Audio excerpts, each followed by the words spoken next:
siqhubeke nje ngiloyo evebnanzi bekuhlala yedwana angasonzeli kulabanye. Encwadzini yezenzo sahluko 5 imisebenzi yabapostoli sahluko 5 nemaKorinte esibili sahluko 2 manengane amavesi lesitawafundza kuzenzo kepha ngicela lelitabankhiya ngivesi 38 maKorinte esibili sahluko 2 livesi lelinkhiya sitawuvele sithathe lona verse 11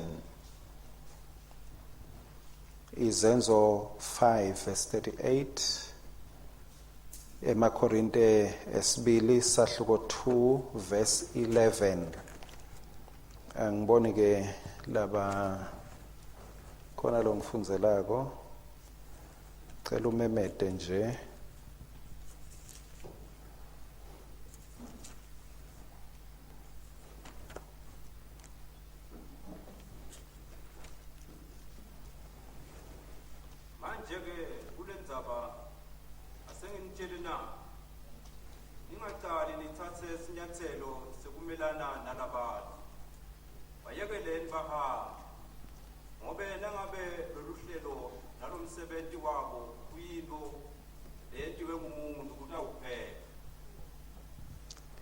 mangabe lolu hlelo nani nalomsebenzi isho nje angiphinzele lapho Nkosi ngobe nangabe lolu hlelo nalomsebenzi wabo kuyinto leyentiwe ngumuntu kutawuphela. Amen.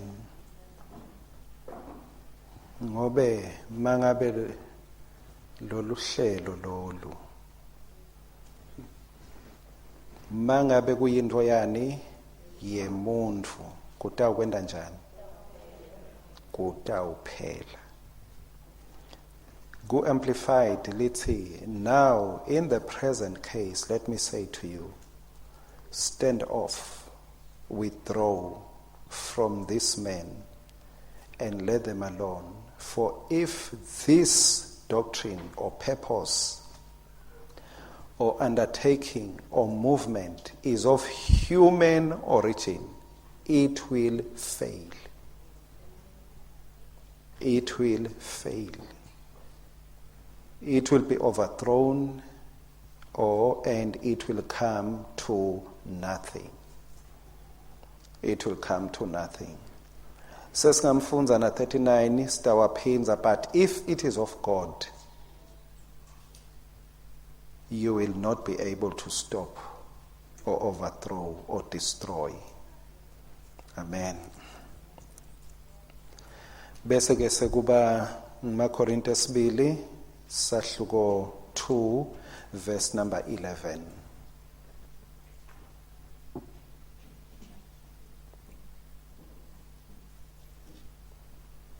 Siyawati emachinga aSathane. Ngakho ke akukafanele simvumele asehlule. Sinjani siyawati enebazalwane emachinga aSathane. Akukamele sendeni akukamele simvumele asehlule. Akukamele simvumele asehlule. Uyabona ukuthi ngesinkulunkulu usilode ngako konke lokungenta ukuthi Sathane angasehluli. Ngiko athi singamvumeli asehlule. Singamvumeli asehlule. Kube bengikhuluma ngesihloko bengidawuthi isihloko sethu lamuhla sithi kwemuntu kutawufa. Kwemuntu kutawuphela. Noma ngabe ngiluphi ihlelo lolutsinzana nempilo yakho, kungabe kusendleleni yakho yekuphila, kungabe kusemsebentini, kungabe kusekhaya emndenini, asibe nanaliciniso nje lekuthi mangabe kukhona lokwenteka empilweni yakho, lokubangelwa ngumuntu kutawufa angeke kuphumelele. Kwemuntu kutawufa. Nala sibinzi sethu lesinaso bazalwane la kumele sisime sithi zica khona, kumele sisime ekwateni liqiniso lekuthi everything that originates with men shall die. Yonke into lengabe ibangwa ngumuntu, isuswa ngumuntu, itakufa. Itakufa. Why? Sizathu lesikhulu ngilokuthi umuntu uyafa unemalanga lamancane emhlabeni. uNkulunkulu akafi. Ngiko kwaNkulunkulu kutakuma phakade. Kani kwemuntu kutawufa ngoba umuntu uyafa. Angemi njengemuntu lotawukhuluma njengemprofeti. Kepha ngikhuluma njengemuntu lofunza imibhalo. Ngikhuluma futhi njengemntwana waNkulunkulu. Kuthi kulesikhathi lophila kuso wena nami. Sikhathi lesinetimpawu talomubi amelene kakhulu nemisebenzi yaNkulunkulu. Lokumelana kwalomubi nemisebenzi waNkulunkulu akusinto lekumele siyicabange i-theory. Nyalo seyibuye etandleni ngalokuphathekako. Kuthi lomubi uya-opposa, uyamelana. Ngilikhumbulile livesi kubaseThesalonika. Paula athi bengifisile kutakini kepha Sathane wamelana nami. Sathane wamelana nami. Nakulesikhathi ngicela ukuthi ungakucabangi kube i-theory, nekuthandaza kwakho kube i-theory, nekwenta kwakho kube i-theory. Kumele wati ukuthi kulesikhathi kungilesinye setikhathi la sibona khona Sathane amelana nawe njengemntwana kaNkulunkulu. Ungasacabangi kakhulu ngekuthi kwentekani emhlabeni, sale ubuka ukuthi kuwe njengemntwana kaNkulunkulu kwentekani. Mabahamba Jesu kukhona la athi Jesu kubafunzi bakhe agitshelwe umkhumbi baye ngesheya. Ngoba le ngesheya bekunendvodza bese ibambe le community ngemandla emadimoni.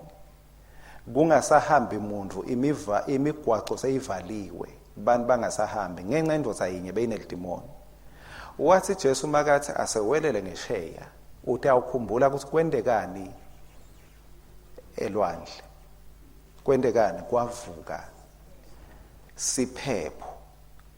Lesiphepho besingasi normal, but bekusiphepo sekuthi bangaweleli kuze bayovula la sekuvalwe khona. Ngiko ke Jesu wekhuta lo moya. Lokuthi ekhute lo moya ngilokuthi there was a spirit behind kuvuka kwalo moya. Wase uyathula umoya. Bakhona kuya ngesheya. Mabafika ngesheya kwenteke imvuselelo. Singake sekucabange ukuthi probably kunemvuselelo lekumele ibe khona, but kuze singetu khona kwewelela kulemvuselelo lekungasimvuselelo yelibandla nje kuphela, but nempilo yethu etinhlangothini letinenge ekuphileni kwethu kufanele kube nale storm kuze kuthi stothi naku sifa siphela. Singasacabangi ngalapho sewelela khona. Angibuye kulendzaba yethu. Sathane angeke awuyuze umbone afake timpondo anemsila lomuthi aphethe imfoloko. Loyo Sathane loyo waka Sunday school wakatheni akusiye lo wanyalo. So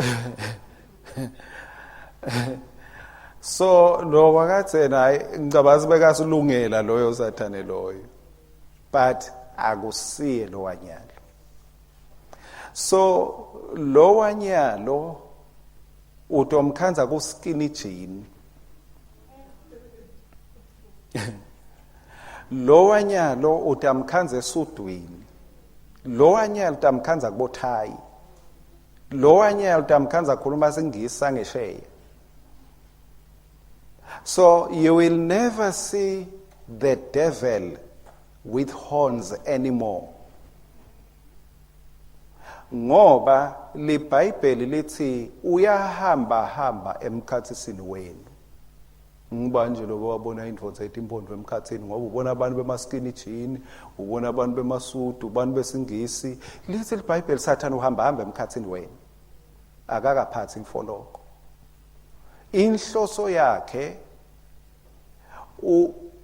ufaka sithombe lesibi kuze kuthi sitokulwa nemuntu longekho. Ngama uthandaza nje mase ulwa wena Sathane nemathevu labovu, cabanza nemathevu labovu nesilevu lesingahulwa lesingakanywa lesigcwele ingubo. Caba indvodza lenethi igwece. Kuze kuthi engqondweni yakho utokulwa na wrong enemy, sitha lesingekho. Kuze utoyekela kulwa nesitha lesikhona ngekweliciniso lesiphazamisa luhlelo lwaNkulunkulu ngekuphazamisa wena lamuhla. Ake sibuke ke sithathe nanga emavesi la encwadzini yetendo tebapostoli lo sahluko 5 bese ke Nkosi ungifundzela verse 27 na 28 ngaphinze ngucocomisa.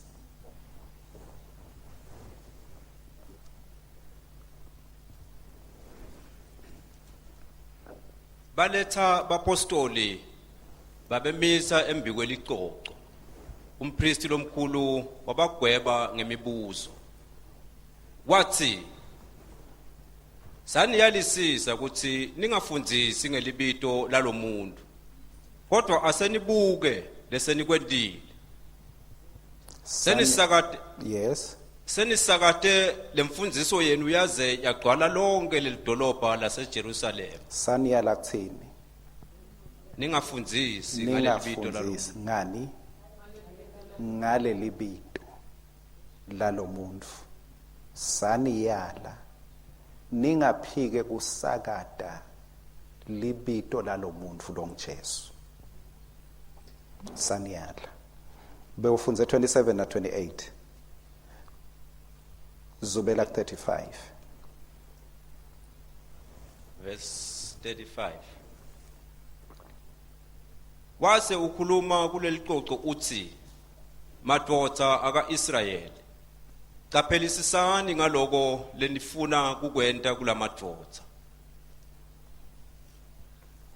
Caphelisisani ngale nikuplana kukwenda kulamadvodza. Kucapheleni. Verse 38 sesimfunzile ngoba mangabe kukwemuntu kutawufa makwaNkulunkulu. Verse 39 usho njalo. Zubela 39. 39. Kodwa nangabe kuphuma kuNkulunkulu ningeke nibehlule. Amen. Nitatikhanza kuthi senilwa naNkulunkulu. Verse 40. Before 40 liqoqo lawulalela umyalo waGamaliyeli. Verse 40. Base bangenisa bapostoli babashaya babayala futhi ukuthi bangaphinzi bakhulume ngelibito laJesu. Base bayabakhulula. Niyeva thinking ikuphi? Kuse kukhulumeni ngelibito laJesu. Verse 42. Baqhubeka bafundzisa onke emalanga etempelini nasemitini yebantu bashumayela livangeli lekuthi Jesu nguKristu. Yes. So siyabona ukuthi lebe kulimata kakhulu emadolobheni, lebe kulimata tinkolo tabo, lebe kulimata emaplane abo, bekulibito la Jesu. Lebe kuphazamisa imisebenzi yabo, bekulibito la Jesu. Abashayake bathulisa, niyabona ukuthi abakhoni kuvimba abantu ngoba abantu bayabona ukuthi libito la Jesu ngathi lento umehluko. Abantu bayaphike kuda sebathi ababenzise labantu labaphike kukhuluma ngaJesu ngaJesu. Uma ngabe ke asivule bese sifaka umuno maThesalonika 2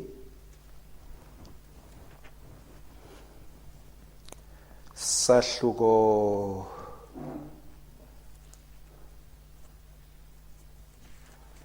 maThesalonika 2 sahluko bani ke la sahluko 2 verse 6 na 7 ngicela ungifundzele lapho Nkosi. Verse 6. Nani niyathi ukuthi usabanjwe yini kwanyalo uze kufike leso sikhathi lesamiswa ukuthi embulwe ngobe emandla ekubade umthetho asaqalile kusebenta ngendlela lefihlakele. Yes. Into nje lona losavimbele kwamanje utawuqhubeka ende njalo. Yes. Atimate asuswe. Emandla ekubade umthetho asanjani aqalile ayasebenza. Kepha kusefihlakele lomnikati wale system. Naku ke mangabe ufuna kuhambisa insango, ngiyabekisa nje bazalwane, ngiyathi sikude wena lo kuleyo business. Awucabange ngemuntu lo wenda ibhizinisi yensango. Ufuna kuyithatha ngula itholakala kakhulu khona lela itholakala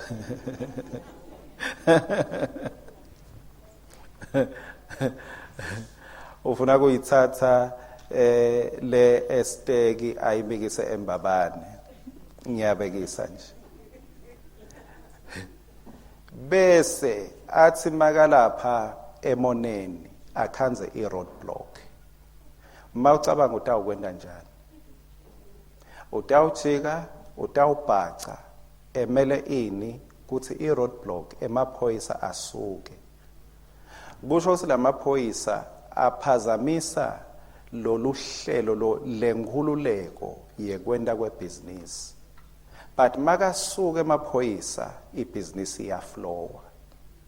Leli verse ke leli lithi lo mubi umphiko uKristu lendvodza lefuna kwenda umonakalo la emhlabeni ngetinto leseticalile tivela kancane kancane but tise under control tisebambekile. Lithi ke leli Bhayibheli umele ukuthi kuze kususwe lo vimbelako. Ngubani lona loluphoyisa lona lombeke i-roadblock lamhla lovimbele ukuthi umonakalo ungathi bethu ngemakholwa phela ngekuthi emakholwa analo he mawufundzile lo verse number 7 baseThesalonika lithi until he is removed.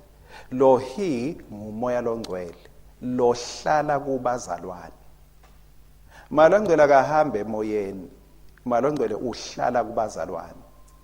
So sonke ngesikhathi lo mubi mathi ufuna kwenda umonakalo lobonakalako emhlabeni nayi roadblock emaphoyisa labangcwele. Akakhoni ke kwenda ngenkhululeko konke lekumele kwendeke kulomhlaba. Njengekuthi abantu bahambe ngcono njengalokuphelele. Ngiyakubekisela lokho.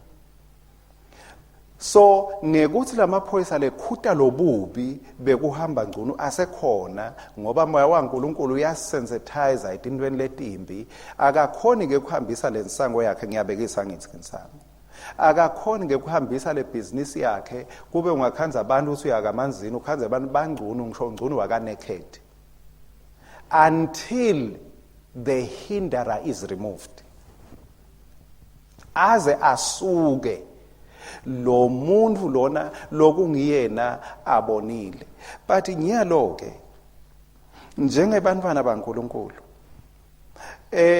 yini lesimo lokuphila la sikhona khona yini lesiholela kuleli kona leli ngazuthi lifuna kususa leliphoyisa lapha emgwaqweni kuze le business itoflowa yalomubi ngoba angeke yendeke in the physical ingakatholi li ground in the spiritual nakuke lokwendekako 1 kubili noma kuthathu kepha naku lokwendekako la sikhona khona nyalo kwekucala kuthi kuze kutoba ne open space akube kuncane ukukhuluma ngaJesu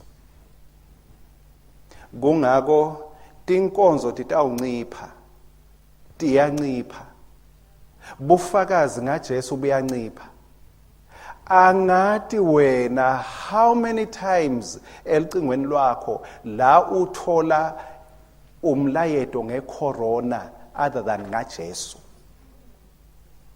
ngoba kufuna kususwe leli gama kuthiwani ngebapostoli kuthiwa anibinze ngalo Jesu Jesu uyisymbol of life mawukhuluma ngaJesu ukhuluma ngekuphila mawukhuluma ngaJesu ukhuluma ngenkosi leniketwe emagunya iBhayibheli lithi emadolo ayakhothama manje ke njengebapostoli lo mubi une strategy sekwenda ukuthi akunciphe ukukhuluma ngaJesu kepha akakwendi njengakucala ngoba tikhathi tshintshile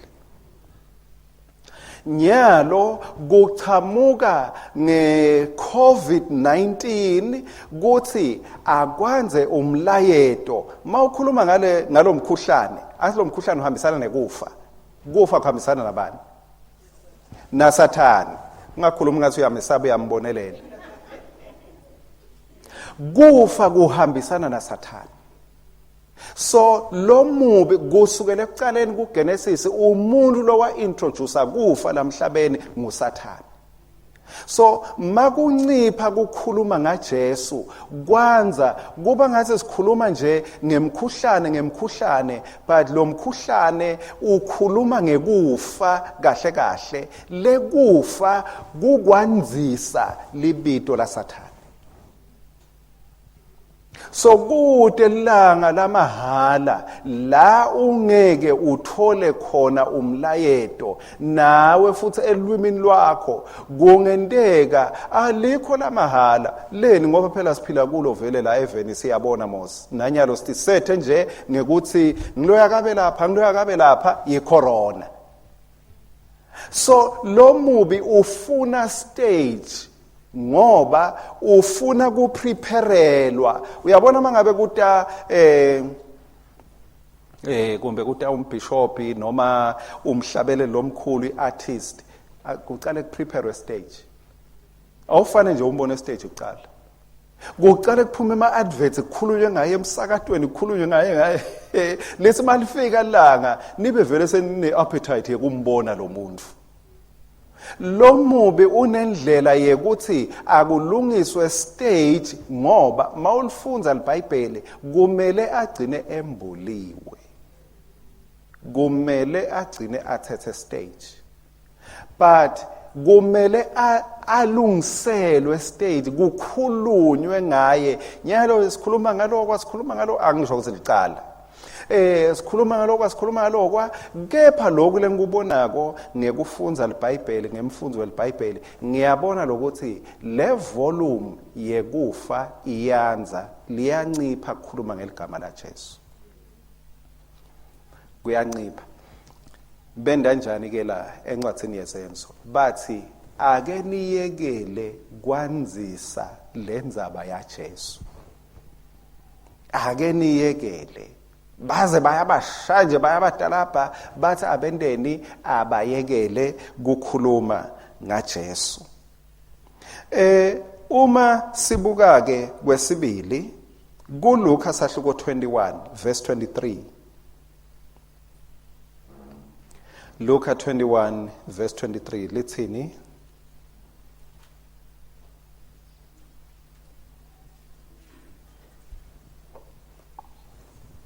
Maye kulabo labayawube bakhulelwe nakulabo labayakube bamunyisa tinswane kulawo malabo uyakufika lusizi lolukhulu kulelive endukuthelo yaNkulunkulu iyakulwa nalesive ngifuna sinake ligama lelusizi lolukhulu kunengilokubalwako ikakhulu ngetimpawu letikhomba tikhatsi tekugcina kepha lokunye lokumcoka lengifuna sikunothe lusizi lolukhulu distress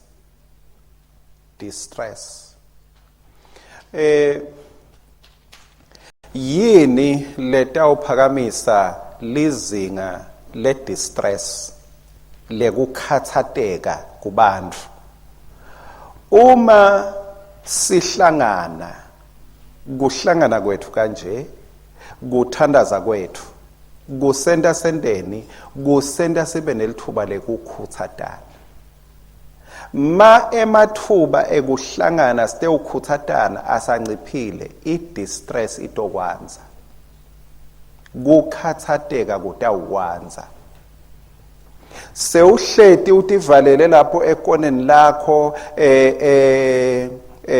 lapho uhlala khona nalabo lophila nabo ucabanga ngaphandle ukuthi engabe kwendekani kucinzeteleka kuyanza makuncipha emathuba ekukhuthatana kukhathateka kuyanza lomubi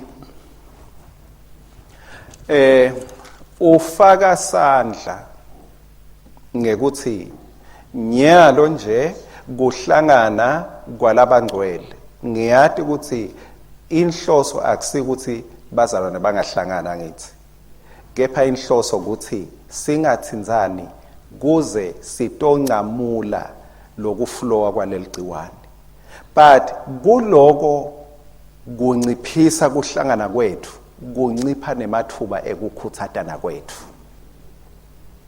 kuncipha nemathuba ekukhuthatana kwethu sewutawubhekana netinkinga uwedvana ube wathi lokuthi akamele ngisonzele akamele ngithinzane kumele ngibe at a distance kumele ngibe kanje lokhu kwanzisa lokukhathateka lokunengi empilweni yethu nasempilweni yabantu kumele sime kanjani ke njengebazalwane how to respond and how to stand at this time singema kanjani kulesikhathi lesi ngicela sibuke kubaseFesu sahluko 6 verse 10 kuya ku 13 kubaseFesu sahluko 6 verse 10 kuya ku 13 Kwekugcina gcinani enkosini nasemandleni ayo lamakhulu hlomani tonke tikhali taNkulunkulu khona nitewuba nemandla ekumelana nebucili baSathane nimelana nani bazalwane nebucili baSathane sivisise lapho akusikakhulu ukuthi simelana naSathane simelana nebucili bakhe simelana nebucili bakhe yes qhubeka Nkosi ngobe asilwi nebantu yes kodwa silwa netikhulu temimoya emva kwayo yonke impi empilweni yakho emva kwaso sonke isiphepho dikhanze ekugcineni ukuthi kude umuntu lomenyanyako kude umuntu lolwe naye, kude umuntu lositha sakho emva kwesiphepho. Noma ungabona sengazuthi nguye lo phuphuthile, but kubede umuntu lotawumenyanya emva kwestorm, ngoba asilwi nani bazalwane, asilwi nebantu. Khumbula encwadzini yetendo lithi te mangabe kwemuntu kutawuphela. Akukamele sibe nenhlitiyo lekabi ngemuntu lodalwe ngemfanekiso kaNkulunkulu. Liyachubeka Nkosi lithini? Nemandla nebabusi bendalo yalobunyama nemabutho abomoya lababi labasemkhatsini. Yes. Ngakho ke hlomani tikhali tonke taNkulunkulu khona nitewuba nemandla ekulwa ngelilanga lelibi. Ngelilanga lenjani? Lelibi. Ngicela sinakeke. Akusiwo onke emalanga lamabi. Akusiwo onke ema-seasons lamabi. Akusiyo yonke iminyaka lemibi. Kepha kukhona emalanga lakhethekile lathide, emalanga lekuthiwa hloma kuzotokhona kuma kuwo. Wena nami singifakazi. Uyathi likhona ilanga la uyohlangana khona uthi ulambile uhlangane nemuntu akuphe kudla. Uthi womile uhlangane nemuntu akuphe kwekunatha. But likhona ilanga la uthi ulambile khona uthi uhlola ipatshe emakhiki ukhanze kungenalutho. Labe uthi uthukuse khona ukhanze bakwebile. Uthi uvakashela makhelwane athi nami anginalutho, buka nje nathi inyathelo ngisamele emaphoyisa bangebele nami. There are evil days. LiBhayibheli lithi mawuhlomile utawukhona kuma ngawo. Lithi ke asihlome lethi khathi ke bazalwane indlela yekuma kwethu asisuhlala sigcoke emaphijama kamoya. Asihlome tikhali takamoya. Asisuba bomalwelwe kulesikhathi lesi. Asibe bantu labahlomile. Be vigilant. Be vigilant. Njengemntwana wakaNkulunkulu. Futhi ungesabi, ungasesabi while sitawunaka yonke imithetho sikhweshe sigeze tandla singahambi, but ekugcineni kwako konke kufa singakwesabi. Ngoba phela indlela yokuya ezulwini vele kufa. Not unless ke bakhona labangafuni kuya ezulwini lamhlala. Ekugcineni kwako konke bazalwane indlela yekuye kuphilene kuphumleni kwaphakathe kufa.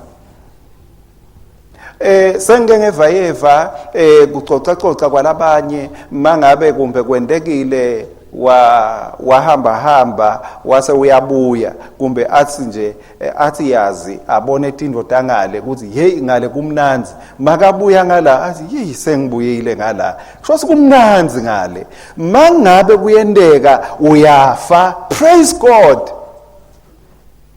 Praise God. Akusasetshentwa le akukhali insimbi akuholwa akufunwa umsebenzi akupheli umsebenzi ungathi uhlaleleni mase unelithuba lekuhamba.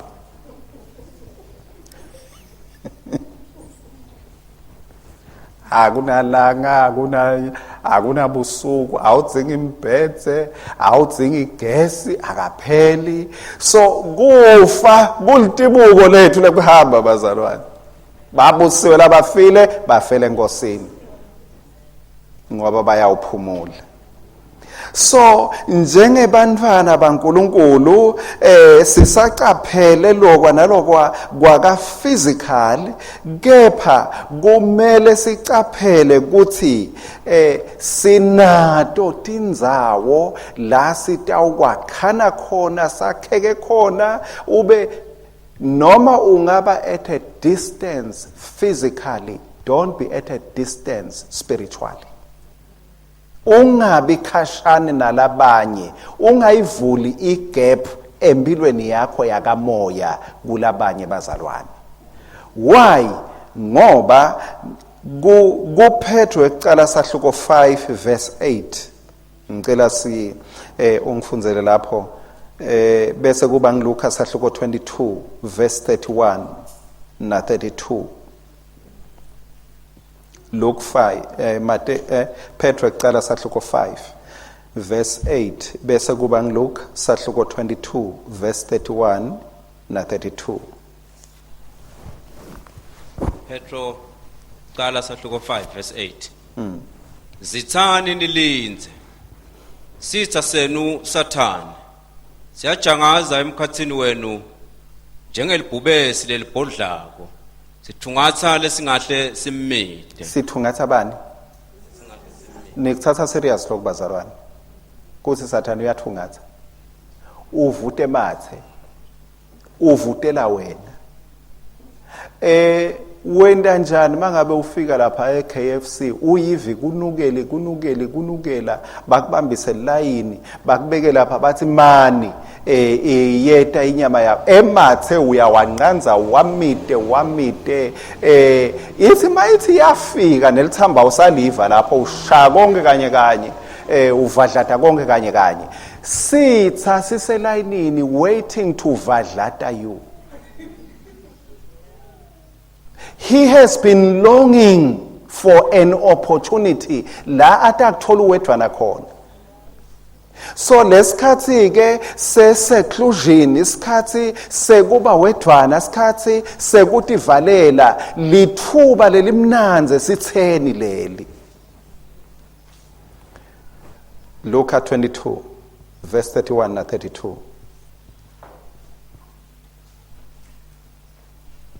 Simoni lalela Sathane sewucele imvume enkulunkulu yekunilinga njengemfati ela emabele awehlukanisa nemakhoba uyeva kunekwehlukanisa noko sengikukhulekele Simoni uze kungehluleke ukukholwa kwakho yes nase uphendukile wabuya kimi kufanele uqinise nalabanakene lesikhathi lesi kungaba sikhathi sekwehluleka kwekukholwa kwalabanye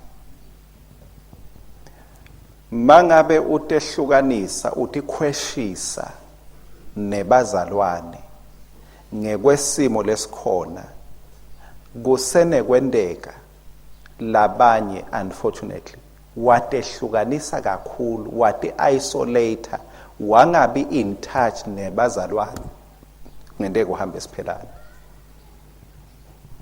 ngoba liBhayibheli libeka ngalokusebaleni Simon Sathane ufunile kukwehlukanisa leni hayi ngoba afuna ukuthi ube wedwa ngoba uyathi simawedwa utakwehlula lula thine singumtimba waJesu sandla side impilo noma ungasigibeli sikhumbi mawungakhumula lo mkhono wakho nje ufake ekhumbini uthi awuye ekhaya sewufile ungaze usuke la kuwe sewufile kutehlukanisa nemakholwa kuyindlela lelula yekufa kwakho empilweni yakamoya ngakho ke ungakuyekele kuhlangana nalabanye noma kusasa kutawuthiwa asinciphe sibe ngu5 lwela kuba nendzawo la uhlangana khona naloyo 5 noma kusasa kungathiwa sesitaba ngi10 meters away lwela ukuthi kube khona nje lutababuka 10 meters away ngoba kuhlangana ngula sinemandla khona indlela yakho yekuma caphela yonke imithetho lesinikwa yona ngetempilo kepha caphela nemithetho lesinikwa wona ngempilo yakamoya ungakuyekeli kuhlangana ngoba lo mubi ufuna kuthola lithuba to devour you lokunye kwesibili encwadzini yebesa Thessalonika bekucala sahluko 5 verse 17 kuya 22 na Luke 22 or Luke 22 siyabuyela verse 40 na 46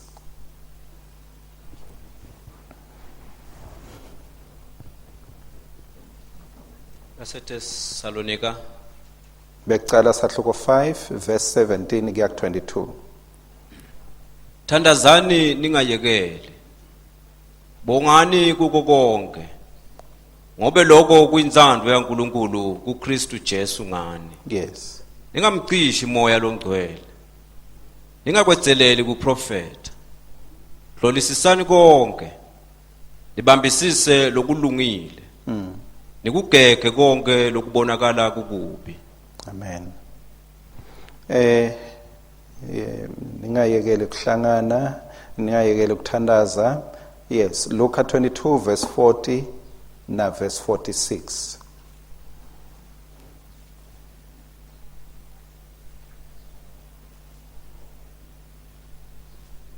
Verse 40. Wathi kube efike kuleyo ndzawo wathi kubo thandazani kuze ningangeni ekulingweni.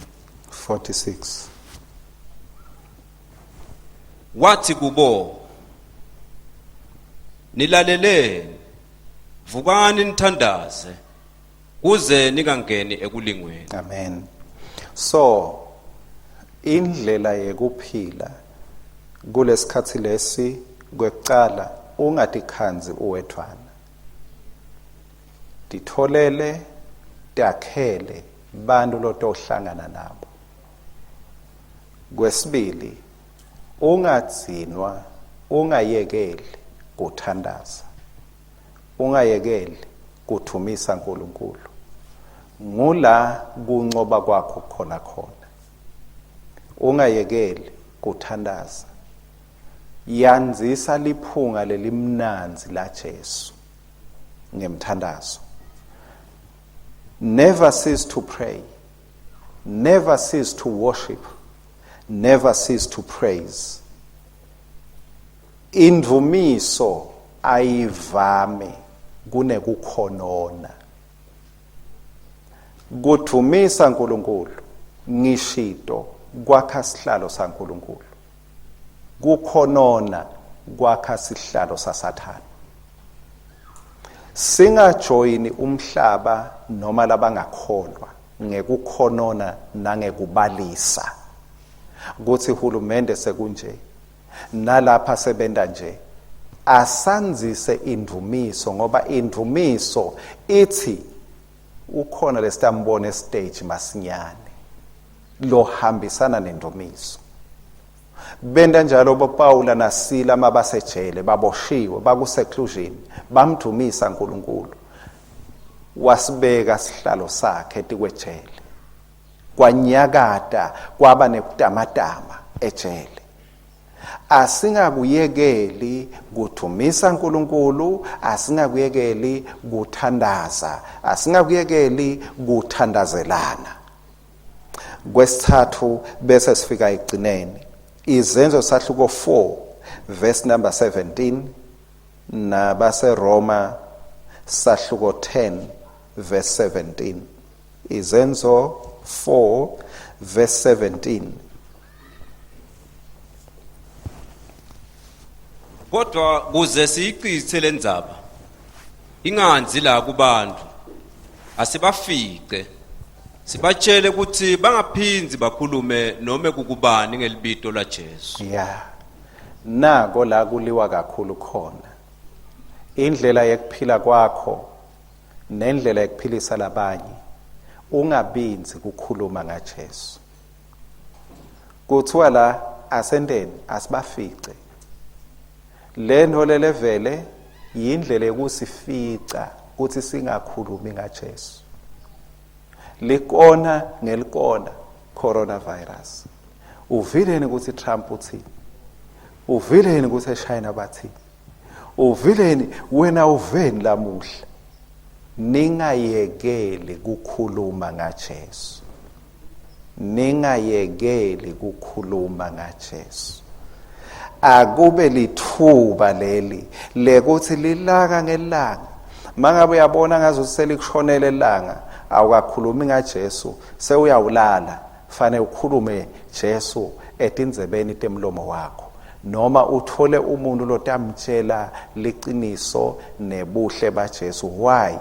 Ngoba kungakhulumi ngaJesu ngumsebenzi waSathane ukuthi akubindwe kuthiwe nya kungakhulunywa ngaJesu. Lo mobu sifucela kulelo kona. Kepha wena nami hamba uyifafada indzaba yaJesu. Bona lokuhle lokwendiwe nguJesu ubafakazele labanye. Kwekugcina kunelverse khona lapho but so ngathi ifundzela amaKorinte 2:5:20 uNkulunkulu unxusa ngathi. Ngalama emagama uNkulunkulu umele nje umlomo wakho ukuthi ukhulume ngaye kuze abantu batobuyisana naye. Uthi umlomo uNkulunkulu ngaphandle kwalokho wethembe lo wakho uNkulunkulu umlomo. Ngalesikhathi sekwesaba abantu abaningi balifuna lithemba. Khuluma ngaJesu wakho lo lithemba lemhlaba. Kwegcina ungathinwa kwenda lokuhle. Ungathinwa kwenda lokuhle. Kuthandazela libandla. Ungathinwa dishumi iminikelo sikhathi sakho. Lokhu lokutawu kwenda libandla laNkulunkulu lichubekele phambili. Ungathinwa. Don't throw back. Dinikele wena nako konke lokungenda umsebenzi waNkulunkulu ngoba luhlelo lwesitha is to frustrate umsebenzi waNkulunkulu. But wena nami asibe ngilabathi misele ukuthi angeke ngimnike Sathane lithuba. Kuko konke lokho sisabona umhlaba unyakada. Asathi ukuthi ngaphasi kwako konke mina njengemfundzo weBhayibheli nawe asibone ukuthi la kune agenda yaSathane lefuna kusibinzisa kukhuluma ngaJesu, lefuna kusibinzisa ukuthi singakhuthatani, lefuna kusibinzisa ukuthi singahambisi tindzaba letimnanzi ngaJesu. Ngiphinze ngalifunza lithi kufanele tindzaba taJesu tishunyayelwe emhlabeni wonke kungikhani kutakuphela. Angeke kuphela kubangwe i-coronavirus kutawubangwa ukuthi umhlaba wonke sewushunyayelwe. Lokufa uyabona kwentani kuvala ema-border gates ukuthi kungasahanjwa umhlaba wonke kuyawushunyayelwa. Kanzi kufanele kushunyayelwe ngaJesu. Ngakho-ke asiyifuce i-agenda yaNkulunkulu wethu kuze livangeli lifike kubantu bonke bese kuba kuphela kwemhlaba. Amen. Ngicela sisukume site ukhuleka.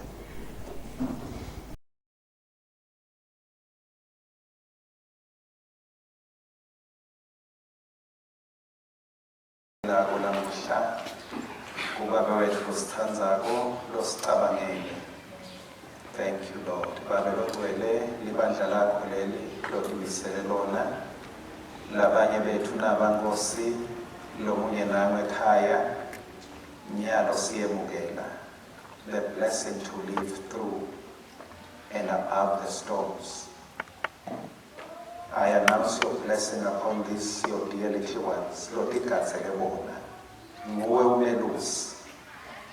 Uyati ngosihosha tindzaba imifula. Uthe wena noma sedlula emlilweni ngeke usikhukhule.